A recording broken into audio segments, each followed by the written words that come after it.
هل بتحس انك مش شاطر، غير واثق من قدراتك قوي، مستغرب ليه الناس شايفينك شاطر قوي كده؟ ده بسبب الامبوستر سيندروم، واللي بيخليك كل مره حاسس انك محتاج تثبت نفسك ومش واثق في قدراتك رغم ان عندك نجاحات كتير.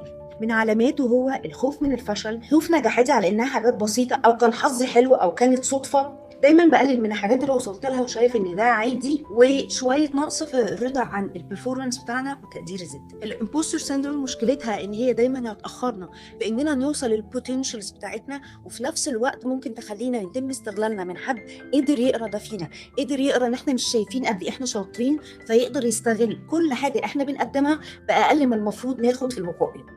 اهم نصيحه اقدر اقدمها لكم هي ان انتوا تكتبوا انجازاتكم والاتمامات اللي انتوا بتعملوها يوميا، وده لان في دراسه جامعه هارفارد اكتشفوا ان الاشخاص اللي بيكتبوا دايما الحاجات اللي انجزوها مهما كانت صغيره، خلصت تاسك النهارده، قدرت اخلص الحاجات اللي ورايا في البيت، لقوا ان الاشخاص اللي دايما بيكتبوا يوميا مع الوقت ده بيخليهم يشوفوا الحاجات الايجابيه اللي بتحصل في حياتهم وبيعلي تقدير الذات.